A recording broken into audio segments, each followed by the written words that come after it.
इतना विधायक और मंत्री में बैठा लोग है विपक्ष में, सब चोरवैन लोग, ब्लैक डॉग मारता हुआ मिलेगा।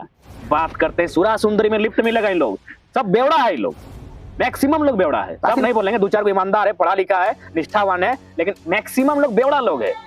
अरे दो चार को राज्य का जो पूर्व मुख्यमंत्री है ना, उन लोग का रिपोर्ट कार्ड है कि बेटा शाम होता था गपा गप। कैसे नशा बंद होगा? प्रत्येक 3 किलोमीटर का रेंज में दारू दुकान खुला है। तो हमारे जो नेता है, विधायक का बेटा 2 करोड़ का प्रॉपर्टी है। कहने का देखिए, अब लोकतंत्र की रक्षा कौन करेगा? आप लोकतंत्र की हमेशा बात करते हैं, लोकतंत्र की रक्षा करेगा कौन? नेता। आज देख सकते हैं 1932 का खतियान जब से आया, लोकल विधायक ऐसा लगता है जैसे उनको कोई कान मचोड़ रहा है, उनके गर्दन में कोई पट्टा डाल दिया है। और अभी कौन विधायक जिनको लोग टाइगर नाम से सुशोभित करते थे, जिनको दबंग मानते थे, उन लोग 32 पे कोका बन के बैठा है। विनोद बाबू जो थे, जैसे कि आप दारू बोलने से तो नहीं होगा ना जी, कि हम लोग भाषण देते हैं बोलने से, आदमी उतना समझदार रहता तो सब कुछ छोड़ देता। पोका लेका अंगूठा छाप चोर विधायक सब है, कौन गिनेगा इन लोग को? कड़क विधायक चाहिए, कड़क सांसद चाहिए, डीसी बैठ तो बैठ, वोट तो वोट। नमस्कार, मैं हूं करम महतो और आप देख रहे हैं द सत्याग्रह। तो हम लोग आज आए हैं झारखंड के युवाओं दिल का धड़कन टाइगर जयराम महतो के घर में। अभी उन्हीं के आंगन में बैठे हुए हैं और चलिए इनसे बातचीत करते हैं कुछ। आज जयराम दा, सबसे पहले तो अभी आपका कुछ दिन से बहुत ज़्यादा खराब चल रहा था, तो अभी आपके तबीयत में का समाचार क्या है? देखिए, तबीयत तो फिलहाल पूरी तरह से ठीक नहीं है, लेकिन फिर भी मैनेज करना पड़ता है। और फिलहाल मेरे लिए सबका एक स्लोगन होता है, मेरा स्लोगन है कि मरना पसंद है लेकिन बीमार होना नहीं। यहाँ हमें मौत मिल जाएगी मंजूर है, बीमारी एकदम मंजूर नहीं है, क्योंकि ऐसा शेड्यूल है, इतनी लड़ाई लड़नी है कि बीमार होकर घर में बैठकर नहीं रह सकते हैं। ऐसा तो अभी जैसे कि 32 जो है विधानसभा से तो पारित हो गया, इसके बाद आगे इसमें क्या विचार है, क्या होने वाला है इसमें आगे? देखिए, सबसे पहला बात, 1932 खतियान आधारित स्थान नीति बेशक विधानसभा से ये पारित हुआ है, लेकिन इसमें अभी भी लंबा समय जाएगा, लंबी प्रक्रियाएं होंगी। ये अभी सबसे पहले संसद जाएगा, संसद में 2 सदन होता है, पहले ये लोकसभा में जाएगा, लोकसभा में इसको पहले प्रेजेंट किया जाएगा, दूसरा प्रोसेस में डिस्कशन किया जाएगा, तीसरा प्रोसेस इसमें अप्रूवल। ठीक इसी प्रकार ये राज्यसभा जाएगा, प्रेजेंट, डिस्कशन, अप्रूवल, फिर ये राष्ट्रपति महोदया के पास, और फाइनली अनुसूची 9 में शामिल होने के बाद मुकम्मल हो जाएगा। लेकिन तब तक ये भी तो सवाल उठेगा कि झारखंड मुक्ति मोर्चा और कांग्रेस की सरकार है राज्य में, केंद्र में भारतीय जनता पार्टी की सरकार है, दोनों ऐसे है, तो कांग्रेस द्वारा रिप्रेजेंट बिल को क्या भारतीय जनता पार्टी के जो सांसद हैं वो भीतर समर्थन देंगे? सबसे बड़ा पहला सवाल होगा। दूसरी बात, भारतीय जनता पार्टी भले राज्य के लोग जो कहें, लेकिन राज्य के मुद्दों पर वो बात नहीं करती है। आज देख सकते हैं 1932 का खतियान जब से आया, लोकल विधायक ऐसा लगता है जैसे उनको कोई कान मचोड़ रहा है, उनके गर्दन में कोई पट्टा डाल दिया है। और अभी कौन विधायक जिनको लोग टाइगर नाम से सुशोभित करते थे, जिनको दबंग मानते थे, उन लोग 32 पे कोका बन के बैठा है। क्यों? पार्टी का दबाव है, पार्टी का प्रेशर है। हम स्पष्ट शब्दों में कहना चाहेंगे, बीजेपी का मतलब झारखंड के लिए है यूपी बिहार के वोटर्स। स्पष्ट लाइन में आप मानते हैं तो ठीक है, नहीं मानते तो ठीक है। जल जमीन जंगल से कोई सरोकार नहीं है। उदाहरण है टाटा का प्लांट, जो जबरन गांव वालों की जमीन लेने के लिए आतुर बैठा है। वहां 4-4 ग्राम सभा हो चुकी है। डीसी को मालूम है नहीं ग्राम सभा का मतलब क्या होता है, एक आईएएस को मालूम नहीं है, टाटा के सामने माथा झुका बैठा है। रीजन बीजेपी, तो इसलिए उसका स्टेट से मतलब मैटर नहीं रहता है। मतलब कहीं ना कहीं बीजेपी जो है निरंकुश तरीके से शासन को चलाती है। बिल्कुल स्पष्ट है, निरंकुश ही चला रही है। आप देख सकते हैं आज जो कंडीशन भारत देश में है, किसानों का दमन करने का प्रयास। अभी आज भले लोग नहीं समझ पा रहे, लेकिन एक दिन धीरे धीरे आभास होगा कि भारतीय जनता पार्टी औद्योगिक पार्टी है, कॉर्पोरेट्स की पार्टी है। उसका एक बहुत बड़ा उदाहरण, अगर वास्तव में किसान के बेटों में थोड़ा सा भी सोचने की शक्ति है तो हम देना चाहेंगे कि आपका शायद बनारस से कलकत्ता तक एक सड़क चौड़ीकरण होगी, जिसमें आपका झारखंड में शायद रामगढ़ का जो क्षेत्र है उसे टच करेगा। ध्यान दीजिएगा, उसमें उसको ग्रीन कॉरिडोर के नाम से जाना जाएगा। उस सड़क को ग्रीन कॉरिडोर का मतलब है, ये मैं अनुमान कह रहा हूं जो मुझे सूचना मिली है, लेकिन सूचना का मतलब है कहीं ना कहीं सत्य होता है तभी सूचना यहां तक आती है। उस सड़क के दोनों तरफ दाएं 1 किलोमीटर और बाएं 1 किलोमीटर का जमीन अधिग्रहण किया जाएगा ग्रीन कॉरिडोर के नाम से। अब बताइए, जो जमीनें आगे हैं उनको तो 20,000 से 22,000 तक का डिसमिल मिल जाएगा, जो भीतर है उनको हमको लगता है लास्ट में 500-1000 रुपया डिसमिल लिया जाएगा। 1-1 किलोमीटर का जमीन, आप समझ रहे हैं कितने गांव तबाह होंगे? किसके लिए? 1 किलोमीटर का जमीन, 1 मीटर और 100 मीटर का बात नहीं हो रहा है, 1 किलोमीटर। अडानी साहब के लिए, उनका ग्रीन हाउस वहां बनने का तैयारी चल रहा है। एक दो चंद मुट्ठी भर लोगों के लिए बीजेपी जो फिलहाल रूल कर रही है वो कलम से नरसंहार कर रही है। स्पष्ट शब्दों में कहना चाहेंगे, लोग तलवार हथियार डंडा लाठी से करते हैं ये। अब देखिए ना, झारखंड के जो भी पॉलिटिकल लीडर है बीजेपी जब भी एकदम स्पष्ट कहते हैं, सुदेश महतो जी रहे, अर्जुन मुंडा जी रहे, चाहे बाबूलाल मरांडी जी रहे, सब उनकी जेब में है, कंट्रोल में है, वो बोल नहीं सकते, उनको गूंगा बना कर रखा है। क्यों? कुछ ना कुछ बात है, इनकी कुछ ना कुछ सच्चाई, इनका ना डॉक्यूमेंट्स उनके पास है, ये बोल नहीं पाएंगे, क्षेत्रीय मुद्दों पर बात नहीं कर पाएंगे।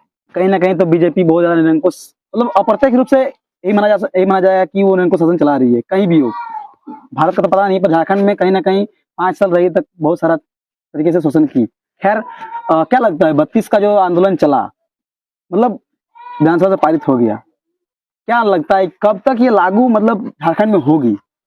इस पर क्या कहना है? देखिए, इस पर तो कोई नहीं कह सकता है, भविष्य किसी ने नहीं देखा, ना हम लोग भविष्यवक्ता हैं, ना कोई हम लोग गणक है जो गण के बता सकते हैं। अगर केंद्र सरकार माने चाहती है कि माने व्यक्ति को अधिकार मिले, किसी को डिस्टर्बेंस ना किया जाए, किसी की आइडेंटिटी को वायलेंट ना किया जाए, तो उसे मुझे लगता है पारित कर देना चाहिए, और जो सत्र आएगा आगामी उसी में उसे अप्रूवल दे देना चाहिए। मतलब ये समय बात कर रहे हैं कि ये समय कितना समय तक जा सकता है, कि जैसे कि झारखंड आंदोलन जो था, जो झारखंड के जो मांग शुरू किए थे वो आज बूढ़ा होने लगे हैं।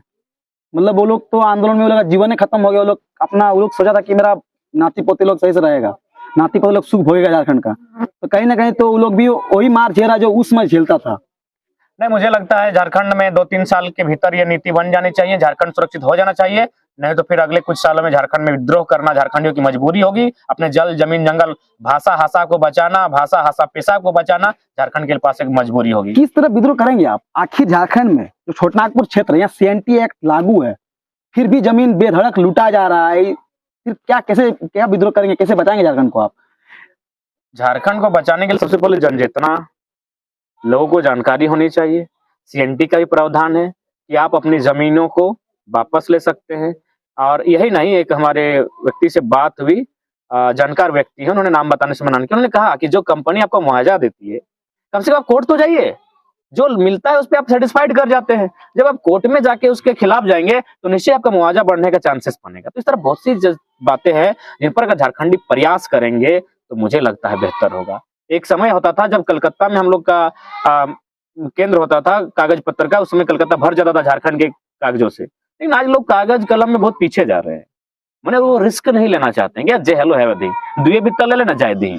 तो इस कंडीशन में उनको थोड़ा सा पेन पेपर से मजबूत होना होगा। उन्हें लगता है जहां CNT का वायलेंट हुआ है उस पर उन्हें एक्शन लेना होगा, गवर्नमेंट को झुकना होगा, और नहीं तो भाई ये विद्रोह की माटी है, ऐसे मैंने चिपाए जाता है, छछाई कुटाई के मरने से अच्छा है एक बार हिम्मत करें और उन लोगों को उखाड़ के फेंकने का प्रयास करें। झारखंड में दमन कर रहे हैं, मतलब क्या विद्रोह होगा? मैं मतलब यही जानना चाहता हूँ कि स्पष्ट रूप से। देखिए, एक बात स्पष्ट जान लीजिए, विद्रोह कभी लोग चैनल के सामने नहीं कह सकते। आप एक पत्रकार हैं, ये रणनीति योद्धाओं के बीच होती है, आप एक पत्रकार हैं, इस बात को स्वीकारते हैं। तो जो भी विद्रोह की जो प्लानिंग हमारी हो भी रही है या फिर हमारी जो रणनीति बन ही रही है वो हम पत्रकारिता के सामने नहीं रख सकते हैं। कुछ चीजें हमारी हैं जो सिर्फ योद्धाओं के बीच होगी, जो हमारे लड़ाकू हैं, जो हमारे सैनिक हैं, उन तक वो बातें, उन तक प्लानिंग हो रही है। आने वाले दिन धीरज रखिए, अगर सरकार नहीं झुकती है, चाहे केंद्र की हो या राज्य की हो, तो एक बहुत बड़ा धमाका होगा जो यहाँ के लोगों के हृदय से निकलेगा। वो धमाका जो शोषण पीड़न के बदले एक उबाल आएगा, उसमें मुझे लगता है अच्छे अच्छे जो पॉलिटिकल्स लोग हैं उन्हें झुलस के रह जाएंगे।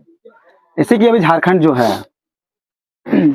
झारखंड में जैसे कि 32 तो पारित हुआ है, अभी लागू नहीं हुआ है, पर बहुत सारे कलाकार जो है, बहुत सारे कलाकार हो या फिर बहुत सारे लोग इस तरह के गीत बना रहे हैं कि 1932 लागू हो गए। इस पर आप क्या संदेश देना चाहेंगे? नहीं, उनको यही कहना चाहेंगे कि मैंने थोड़ा सा गीत का लॉजिक यही रखिए कि लागू पूरी तरह से नहीं हुआ है।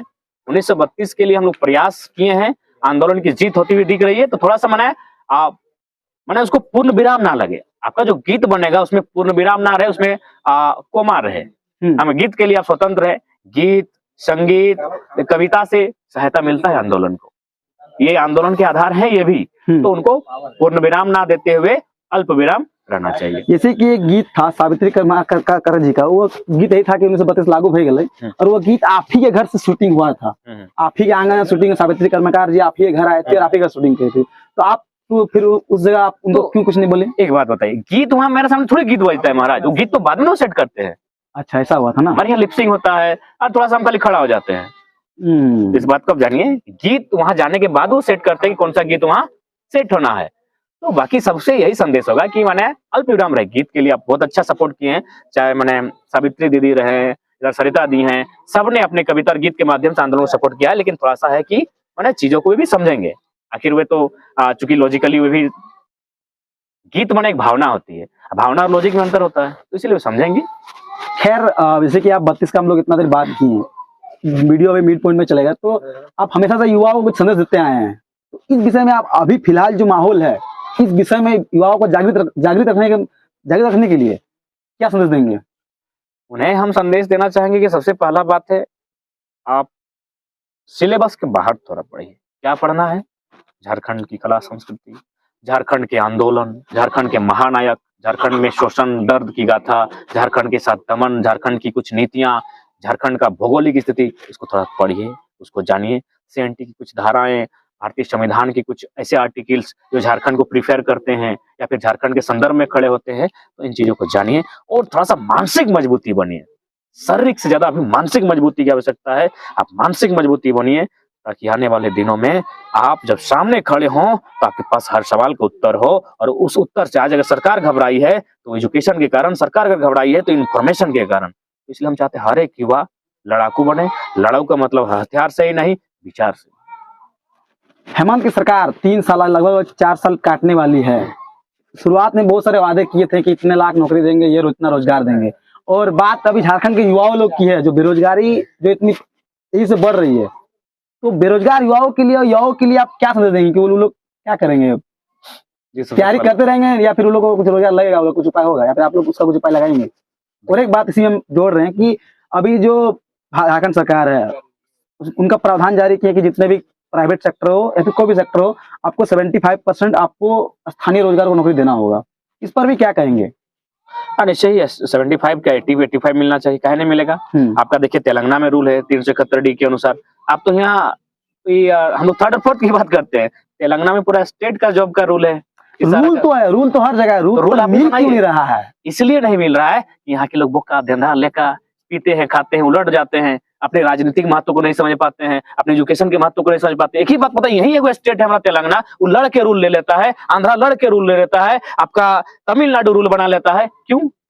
विधायक, उनके विधायकों का मिशन और विजन है कि भारत के साथ साथ हम तमिलनाडु के हैं, हमारा क्षेत्रीय भी है, उनमें क्षेत्रीय भाव है। लेकिन हमारे जो नेता हैं, विधायक का बेटा 2 करोड़ का प्रॉपर्टी है, क्या इनको समझ में आएगा? इसलिए रिफॉर्म होना चाहिए। जिस दिन अच्छे व्यक्ति चुनकर जाएंगे, अफसरशाही कंट्रोल में करेंगे। यहाँ अफसरशाही हावी है, अफसरशाही नियंत्रण में नहीं है। क्यों? धंधा पोका लेका, उनका छाप, चोर विधायक सब है। कौन गिनेगा इन लोग को? कड़क विधायक चाहिए, कड़क सांसद चाहिए, डीसी बैठ तो बैठ, वोट तो वोट। तो कहीं ना कहीं मतलब यहाँ के अफसरशाही को भी कंट्रोल, बिल्कुल कंट्रोल होना चाहिए, बिल्कुल कंट्रोल। कहीं नहीं कंट्रोल होगा? सब सेवक है, उसका बताइए सेवा करे। मेवा खाएगा तो पेट के नीचे से छेद करके निकाल लेंगे। कड़क लोग चाहिए, स्पष्ट शब्द में कहे। अब लोग बोलते हैं बहुत कोई कि मैंने आज के डेट में लीडर फाइटर चाहिए, हमको फाइटर होना चाहिए। मैंने जो लगे जनता के लिए, जनता गलत भी है साथ खड़ा रहेंगे। लोकतंत्र का वही मतलब है। 1000 लोग अगर जहर भी पीना पसंद करें, हाँ पीने दो, तुमको क्या यार, 1000 लोग पीना पसंद करते हैं, तुम एक कौन होता है? लोकतंत्र तो जनता के हित के लिए आवाज उठाए, ऐसे लोगों की आवश्यकता है, जो अफसरशाही से टकरा सके, जो माफियाओं से टकरा सके। मतलब आपका बोलने का मतलब यही है कि जो विधायक मंत्री लोग हैं वो लोग तो ठीक है, उसके अलावा भी आपके ऐसे युवा नेतृत्वकर्ता होते रहना चाहिए अफसरशाही कंट्रोल करने के लिए। क्योंकि देखिए, नेता जो लोकतंत्र है, इतिहास गवाह है, मतलब जहां तक हम, मतलब मेरा अभी तक का आकलन है कि 10 में से 7 में तो वही निकलता है, वही क्या बोलेंगे, जैसे कि वो लोग छपा के साथ साथ तो पीता है रात को सब, तो ठीक सब बियर बार जाता है। अगर आप लोग पत्रकार है, को टीम बनाइए, और सिर्फ पत्रकार नहीं, आप लोग माने एकदम खुफिया पत्रकार का टीम बनाइए, और जितना विधायक और मंत्री में बैठा लोग है विपक्ष में, सब चोरवैन लोग ब्लैक डॉग मारता हुआ मिलेगा। बात करते हैं सुरा सुंदरी में लिफ्ट मिलेगा। इन लोग सब बेवड़ा है। इन लोग मैक्सिमम लोग बेवड़ा है। सब नहीं बोलेंगे, दो चार को ईमानदार है, पढ़ा लिखा है, निष्ठावान है, लेकिन मैक्सिमम लोग बेवड़ा लोग है। अरे दो चार को राज्य का जो पूर्व मुख्यमंत्री है ना, उन लोग का रिपोर्ट कार्ड है कि बेटा शाम होता था गपागप। कहने का देखिए, अब लोकतंत्र की रक्षा कौन करेगा? आप लोकतंत्र की हमेशा बात करते हैं, लोकतंत्र की रक्षा करेगा कौन? नेता कौन? जनता की बात सुनेगा कौन? जनता को न्याय दिलाएगा? जनता की बात आने वाली युवा पीढ़ी को तय करना होगा। झारखंड, नव झारखंड का निर्माण में पहले नशा बंद करना होगा, कम पीना होगा, चुपे चोरे छुपे जो उसका असर ना हो उस तरह पीना होगा। कैसे नशा बंद होगा? प्रत्येक 3 किलोमीटर का रेंज में दारू दुकान खुला है। तो सरकार को सब पहल करना होगा। करम बाबू क्या कहते हैं, झारखंड में दारू बंद करना चाहिए? दारू बिल्कुल बंद होना चाहिए। फिर रेवेन्यू कहाँ से आएगा? रेवेन्यू और भी स्रोत है। झारखंड पर्यटन क्षेत्र है, पर्यटन से आ सकता है। तो फिर दारू दुकान क्यों खोल रहे हैं? मेरे हिसाब से देखिए, दारू ने बहुत हमारी लुटिया डुबा दी है। इस पर अंकुश लगना चाहिए। अब तो नहीं तो इतना रेट कर देना चाहिए कि गरीब आदमी के पहुंच से बाहर हो जाए। मतलब गरीब आदमी ना पिए? एकदम ना पिए। भारत गरीबों का ही देश बन के रह गया है। चलो 2 पैसा इन लोग पढ़ाने लिखाने में खर्चा नहीं करता है, पी के उलट रहता है। अच्छा, देखिए झारखंड एक आदिवासी राज्य है। जैसे कि आप बात की कि नेता सहित तो सब ब्लैक डॉग के मग्न रहता है। वो लोग तो कहीं ना कहीं जनता के न्याय करेगा नहीं, सबको संपत्ति रहने में फुर्सत नहीं है। तो झारखंड एक आदिवासी राज्य है, यहाँ शोषण व्यवस्था चलती थी। कहीं ना कहीं हमारे इलाका में भी शोषण व्यवस्था पूरी हावी थी। विनोद बाबू जो थे, जैसे कि आप दारू बोलने से तो नहीं होगा ना जी कि हम लोग भाषण दे देंगे, बोलने से आदमी अगर उतना समझदार रहता तो सब कुछ छोड़ देता, खुद स्वशासन में आ जाता, लेकिन नहीं आ रहा है। जैसे इससे पहले एक समाज चला था, शिवाजी समाज, विनोद बाबू चलाते थे। कोई क्यों 3 बहू के ब्याह कर ले क्यों मैंने घरे मौत खाए घुरी बोलो तो मतलब बोलने का मतलब ये है कि शोषण व्यवस्था था। क्या लगता है उसको फिर से स्थापित करना चाहिए या नहीं चाहिए? बिल्कुल स्थापित करना चाहिए। शोषण व्यवस्था सबकी है, उस व्यवस्था को निश्चय ही स्थापित करना चाहिए उसको। जनता को कौन सुनेगा? नेता मंत्री तो नहीं सुनेगा। हम मतलब आपसे यही स्पष्ट करना चाहते हैं कि नेता मंत्री तो मग्न रहेगा। जनता को आत्मनिर्भर बनना पड़ेगा। अब हर जगह से तो आपका इजाज नहीं निकल पाएगा ना। निकलना होगा करम बाबू, निकलना ही पड़ेगा। कहाँ से निकलेगा? कैसे निकलेगा? उसको अपने आप को उसके लिए तैयार करना होगा। जनता को आत्मनिर्भर बनना होगा। वो नेताओं के निर्भर हो जाते हैं, गली नली पुल सड़क बिजली दिस दैट, वो निर्भर हो जाते हैं। उसकी निर्भरता का जनता फायदा उठाते हैं। जनता आत्मनिर्भर बने और आत्मनिर्भर एजुकेशन से एक अच्छा इनकम आपका कैसे उस पर सोचना चाहिए, ना कि अन्य चीजों पे आप इन्वेस्ट करना चाहिए। तो इसलिए जनता जिस दिन आत्मनिर्भर होगी, अपने मत को समझेगी, अपने महत्व को समझेगी, मुझे लगता है बदलाव आएगा। लेकिन हाँ, समय लगेगा, छोटे चीरा ना है।